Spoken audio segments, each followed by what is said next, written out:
The arrest that turned into nightmare. Officer Marcus Webb had been on the force for 12 years, and he thought he'd seen everything.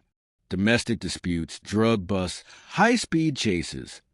Nothing surprised him anymore. But the call that came through his radio at 11:34 p.m. on October 31st would change everything he thought he knew about reality. All units. We have a 10 to 15 at 1847 Blackwood Lane. Suspect is armed and dangerous. Proceed with caution. Marcus was only 3 blocks away. He flipped on his lights and siren. His partner, Officer Chin, riding shotgun.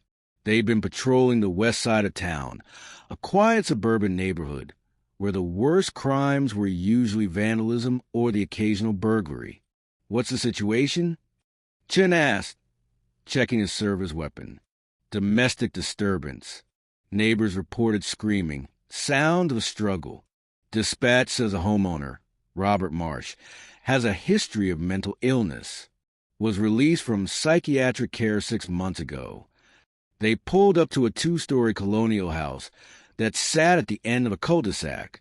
All the lights were on, blazing against the darkness like a beacon. Marcus noticed immediately that every window was covered from the inside with what looked like newspaper, blocking any view into the house. That's not normal, Jim muttered. Marcus keyed his radio. Unit 7 to 4 on scene at Blackwood Lane, requesting backup. Copy that, 7 to 4. Backup is 15 minutes out. 15 minutes. Marcus exchanged a look with Chun. If someone was in danger inside, 15 minutes could be too long. They approached the house cautiously, hands on their weapons. The front door stood slightly ajar, and Marcus could hear something from inside. Not screaming or shouting, but a strange rhythmic sound, like chanting a language he didn't recognize. Police? Mr. Marsh, this is the police. We need you to come out with your hands visible. The chanting stopped. Silence pressed down on the neighborhood, heavy and expectant. Even the usual sounds of suburban evening, dogs barking, distant traffic, the hum of air conditioners, had ceased, as if the world itself was holding its breath. Mr. Marsh, we're coming in. Marcus pushed the door open wider, his flashlight cutting through the darkness inside. What he saw made his stomach drop. The entire living room was covered in symbols. Paint on the walls, the ceiling, the floor, in what looked disturbingly like blood. They weren't just random marks, but intricate patterns that seemed to pulse and ride in the beam of his flashlight, creating the illusion of movement. Jesus Christ, Chin whispered behind him. In the center of the room stood a man, presumably Robert Marsh, wearing nothing but torn jeans, his entire upper body covered in the same symbols that adorned the walls. His eyes were rolled back, showing only whites, and he swayed slightly as if in a trance. Mr. Marsh, I need you to put your hands where I can see them, Marcus commanded, his voice steady despite the ice spreading through his veins. Marsh's head turned toward them with mechanical precision, though his eyes remained white and unseeing. When he spoke, his voice was wrong, layered, like multiple people speaking simultaneously in different tones. You shouldn't have come here, Officer Webb. You don't know what you've interrupted. Marcus felt his blood chill. How did this man know his name? He wasn't wearing a name tag, department policy during late-night calls. Sir, I need you to get down on the ground, hands behind your head. Now! Marsh laughed, a sound that made Marcus's skin crawl. It wasn't one laugh, but many, overlapping, some high-pitched and childlike, others deep and guttural. I'm not the one you should be afraid of, Marcus. I opened the door, but I can't close it. Not anymore. They won't let me. Who won't let you? Chin asked, his voice trembling slightly. The ones who've been waiting. The ones I invited. The ones who are coming through. The temperature in the room dropped suddenly and dramatically. Marcus could see his breath misting in front of his face, and frost began forming on the windows despite it being a mild October night. Chun, Call for additional backup. Tell them we need. A sound cut him off, a sound like tearing fabric. Except it came from the air itself. Marcus watched in horror as the space behind Robert Marsh began to distort, rippling like water. And through that ripple, he saw something that made his rational mind scream in denial. Darkness. Not the absence of light, but darkness as a tangible thing, writhing and alive.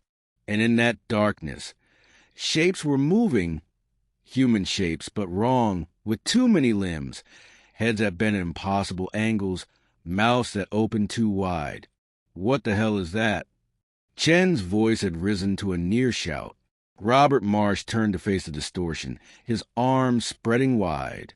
"Welcome," he said in that horrible, multi-layered voice. "I prepared this vessel for you. Take me, use me, cross through me into this world." Marcus made a decision. Protocol be damned. They needed to stop this, whatever this was. He rushed forward, tackling Marsh to the ground. The moment his hands made contact with Marsh's skin, Marcus felt it. A presence, cold and ancient and hungry, pushing against his consciousness like pressure building behind his eyes. Images flooded his mind. Centuries of darkness, of things that existed in spaces between reality, of entities that have been called by desperate or foolish people throughout history, always hungry to cross over, always needing a human anchor to manifest in the physical world. "Get off him." Chen was shouting, pulling at Marcus's shoulders, but Marcus couldn't move. He was locked in place. His hands fused to Marsh's skin by something that transcended the physical. Through Marsh's white eyes, Marcus saw something looking back at him, something that knew him, that had always known him, that had been waiting for him specifically. The realization hit him like a physical blow. This wasn't random. Marsh hadn't just picked tonight to perform whatever ritual he'd attempted. He'd been compelled to do it on this specific night, at this specific time, to lure Marcus specifically to this location. "Why me?" Marcus gasped. The voice that answered came from Marsh's mouth, but also from distortion in the air, from the walls, from everywhere. "Because you're open. Because 10 years ago, when your daughter died, you asked why. You demanded answers from the universe. You invited us to show you the truth beyond the veil. And now we're accepting your invitation." Marcus's mind reeled. His daughter, Emma, had died of leukemia when she was only 7. He'd been so angry, so desperate for understanding, that he'd done something he'd never told anyone about. He'd gone to a medium, participated in a seance, begged for any sign that Emma still existed somewhere, that death wasn't the end. He'd opened the door, and something had been waiting ever since for the chance to walk through it. "No," Marcus whispered. "I never meant I didn't know." Ignorance doesn't matter. Permission was given. And tonight, when the veil is thinnest, when you walked into this house, you completed the circuit. The distortion behind Marsh was widening, and now Marcus could see things more clearly. Figures that were almost human but fundamentally wrong, their movements too fluid, their proportions all incorrect. They pressed against the barrier between worlds, reaching toward the opening that Marsh's ritual had created and Marcus's presence had strengthened. Chen was screaming into his radio, "Officer down! We need backup now. 1847 Blackwood Lane. Send everyone." But Marcus knew it wouldn't matter. By the time backup arrived, these things would be through. They'd use Marsh's body as an anchor and then spread, possessing others, feeding on fear and pain and all the dark emotions humanity had to offer. Unless Marcus closed the door. The realization came with terrible clarity.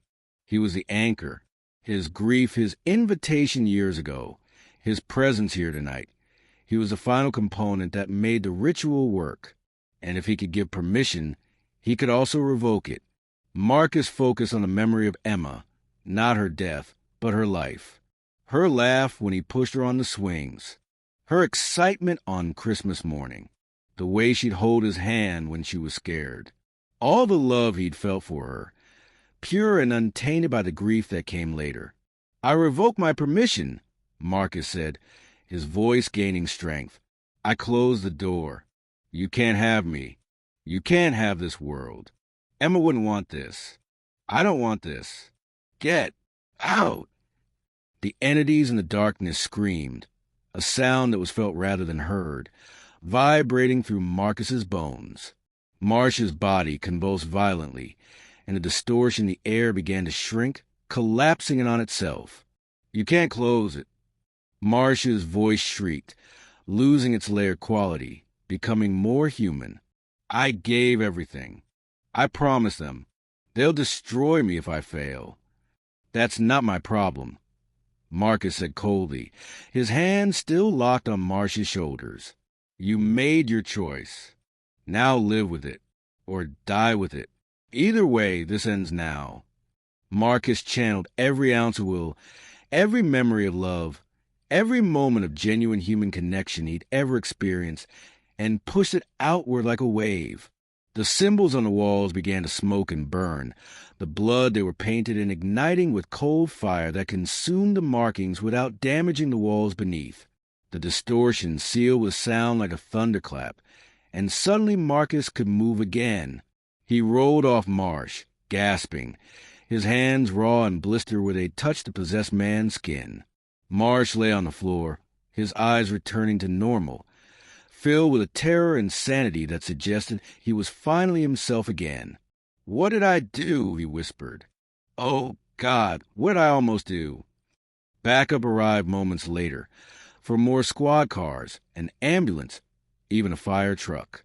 They found Marcus and Chin sitting on the front lawn, Marsh in handcuffs, all the fight gone out of him. The symbols in the house had vanished completely, leaving only clean walls and floors. No evidence remained of what had almost happened. Marcus gave his statement, a sanitized version about subduing a mentally disturbed suspect who'd been hallucinating. Chun corroborated his story, though Marcus could see the questions in his partner's eyes, questions that would likely never be spoken aloud. Robert Marsh was taken to the psychiatric facility where he'd previously been treated. Marcus later learned that Marsh claimed to have no memory of the events of that night, that the last thing he remembered was going to sleep on October 30th and waking up in a hospital bed on November 1st. The official report listed it as a psychotic episode, drug-induced hallucinations, nothing more. The department psychologist recommended Marcus take a few days off to recover from the traumatic encounter. But Marcus knew the truth. He'd almost caused the end of the world, or at least open a door that should remain forever closed. And he'd been given a second chance to shut it. He never told anyone about the seance he'd attended 10 years ago, about the invitation he'd unknowingly extended to things that should never touch the human world. But he did go to Emma's grave and speak to her, not through mediums or rituals, but just as a father talking to his daughter. "I'm sorry I tried to bring you back," he said softly. "I'm sorry I couldn't accept that you were gone. But I understand now. Some doors are meant to stay closed. Some goodbyes are final. And that's okay. You're at peace wherever you are. And I need to be at peace too." The wind rustled through the cemetery trees, and for just a moment, Marcus felt a warmth, a presence that felt like forgiveness, like his daughter say it was okay, that she understood, that she loved him still. Marcus returned to duty a week later.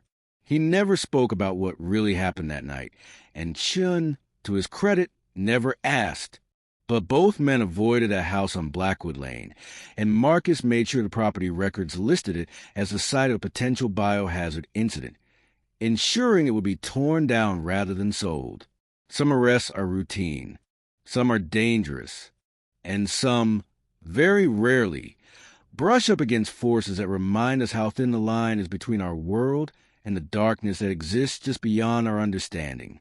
Marcus had made that arrest, and he'd survived, but he would never forget the nightmare that almost was, and he would never again try to peer beyond the veil between life and death. Some doors should stay closed, always,